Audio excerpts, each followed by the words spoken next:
I just want to make this very conversational and anecdotal. Age has got some advantages. One of the advantages being is that you've been through a lot more crises than the people that you're talking to. I recall the first crisis of my life was the Indo-Pak War, and I was under the impression that Pakistani had very specific instructions to bomb me and kill me, particularly. And it used to be winter, and in a rajai, I used to hide in my mother's bosom, telling her to keep Pakistanis away. And as in that crisis and many, many more crises that were to follow, whether it was the emergency, whether it was economic situation, a lot of ups and downs that our country went through. In every crisis, I found that all of us came together as a nation family. And I think we have to be thankful to God for one thing, that in these times of COVID, after maybe 20 years, we've become a nation family again. Everyone is concerned about anybody else's well-being. We are working like one unit with lot of concern of what our fellow human beings are going through, what the migrants are going through, what our own staff is going through, what our peers are going through, our friends who lost their job, our friends who cannot pay their EMI. But still, the good fight has to carry on. So many helping hands reaching out for each other and giving each other a shoulder to cry for, with a very distinct disadvantage. In all the earlier crises, so to say, that we were there, physical proximity was not a problem. You could actually hug people and give them a real shoulder to cry on. What COVID has left us with is only the digital part of it. And when it is digital and we are having these conversations, so what we've been trying to do at Scotch is trying to make these conversations very humane, to possibly impart an emotion to a digital system or a computer, if something like that may be possible. So we say that just because we are talking to each other remotely should not change us as people. We should rediscover ourselves in our digital avatars.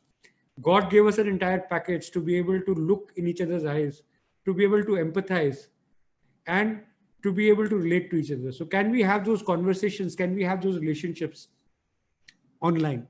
Because beyond a point, it will be a very boring world that we live in. Social structures will break. The number of birthdays, weddings, funerals, kriyas, chothas I have attended in past 4 months on Zoom is not funny. And believe me, you do get involved. You get very involved, and the emotional kind of pours out because it comes from the heart. Similarly, when you're doing these personal things, can that emotion come back when you're doing professional things? Can you really be bothered about a small municipality, let's say Lanji or someplace like that, what they're going through? What is it that is happening in Northeast? What is happening in a small district? What is happening to the migrant labor? And reach out to them with your message virtually and tell them, yes, we still care for you. If you look at the past 4 months have been defined by what I call fear, uncertainty, and doubt, which is the hallmark of any emergency that there is. We are all very fearful. We are fearful not just for our own lives. We are fearful for lives of people around us, our near and dear ones. We are uncertain about what the future holds. And we have doubts about what is going to happen to all of us. What is our shared destiny? The good news is that whatever that shared destiny is will happen to all of us. So it is in our hands to craft it all together as one nation family. When we started, I remember in March, Gursharan talked about so many ups and downs in my life. We had the annual summit that we do at the end of the financial year in March. Just 24 hours ahead, we had to cancel it. And to me, it was, again, the whole world came crashing and we felt that, oh, we have to build this again. And there were economic pundits who were saying that, no, India will fare better. We will look at 1%, 2% growth within 15 days. And I said, listen, I've seen this story before. You have to be, either Nostradamus or, more brilliant than Einstein to be able to say where this economy is headed, because there isn't enough data and there isn't enough evidence. I looked back at history and I said that something like World War I, resulted in minus 8.33%. That's the same as 1 month's GDP. That was the kind of contraction. So if we think that we have not lost even 1 month's GDP, we are living in cuckoo land. Probably we've lost a lot more. Even today, I find that, so from that graduated response to +1% to -2% to -7%, recently I was looking at somebody who said -10.1%, and we've not yet hit the bottom. This is not a race that we want to win. You know how low it goes. But the thing is that the economy is down. The job situation is precarious. In MSME sector that we track very closely, 3 crore jobs have already gone. By end of August, we expect 4 crore jobs to have been extinguished completely. Just let that sink in. When you say 4 crore jobs in a family of 5, that's 20 crore people. That's 20 crore mouths to feed in a nation of 100 crore people. What are those families going through? What is their hope? What will they come out with? What is going to happen? What is going to happen to all of them is a decision that all of us and our actions will need to take as a nation family. Will we work for just our revival, or we are going to work for revival of India? The Prime Minister has given a clarion call for Atmanirbhar Bharat. I say good speed to him. And in this bleak scenario, what we have been trying to do is keeping hope alive. What is in short supply just now? In any situation of fear, uncertainty, and doubt, hope is always in short supply. So if you look at today's SKOCH summit, is about offering a beacon of hope. Can we all share? So what I'll tell everybody, I was talking, we must smile a lot, we must laugh a lot when we talk to each other. We haven't talked to people who laugh. You know, when you're digitally there, hardly anyone smiles. Everyone becomes so serious. So don't be serious. Smile, look directly into the camera as if you're peering in the eyes of everyone who's watching you, and laugh and share the joy that we have survived this far, we will survive further.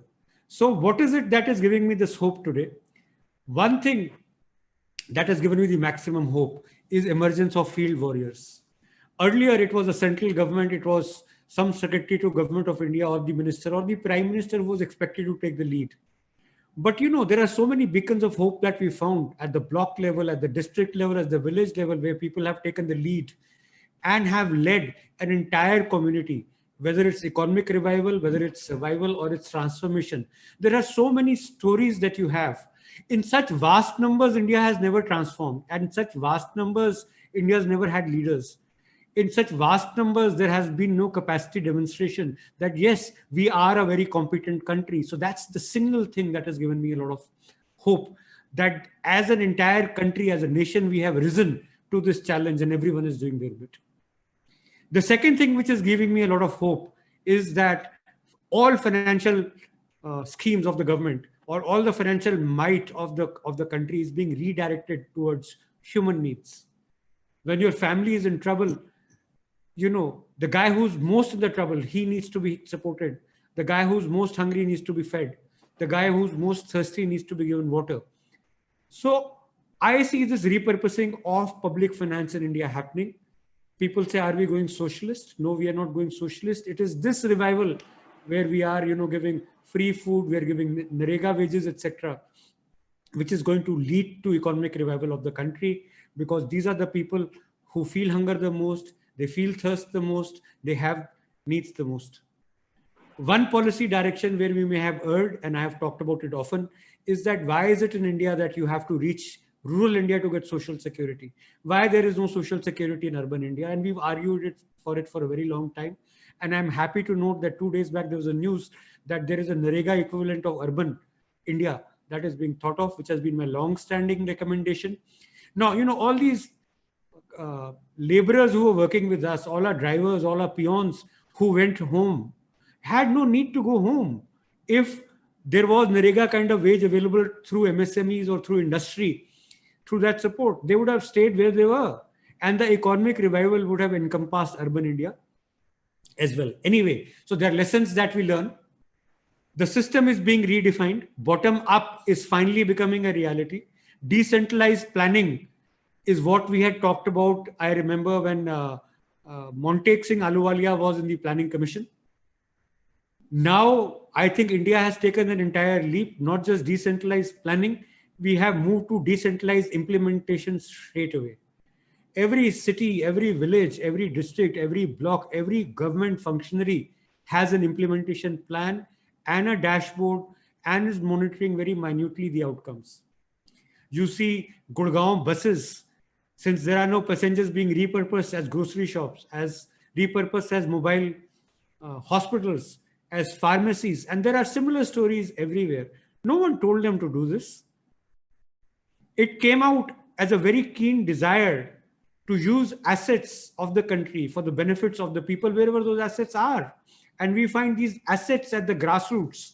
And some inspiring stories we'll hear, like containers being converted into hospitals or bogies and trains converting into hospitals. So from bottom-up planning, which never really happened, we have gone into decentralized implementation straight away. That gives me a lot of hope. When you say the new normal, this is the new normal, I'll tell you what is the new normal. Decentralization is the new normal. Decentralization of funds is the new normal. Decentralization of functionaries and finances is the new normal. And that is what is going to make this country great. On the global front, there were a lot of historical mistakes we have made. We learn from these mistakes. I've always argued that these multilateral trade agreements don't work, FTAs don't work, because if India has to be a labor-intensive, job-generative economy, then we cannot let our manufacturing capacity corrode. The single biggest disservice that was done by signing WTO is that India cut off its manufacturing arms. There is no manufacturing left in this country. Even the big guys have chosen offshore to start manufacturing. The new global order is now going to ensure that the manufacturing is going to come back. There is economic nationalism, which is at the rise. It is also called Atmanirbhar Bharat.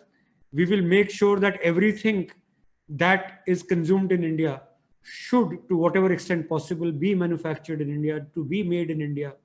We have not seen any shortages. We have not seen long queues. We haven't seen anything in short supply. And imports have been repurposed. Manufacturing has been repurposed.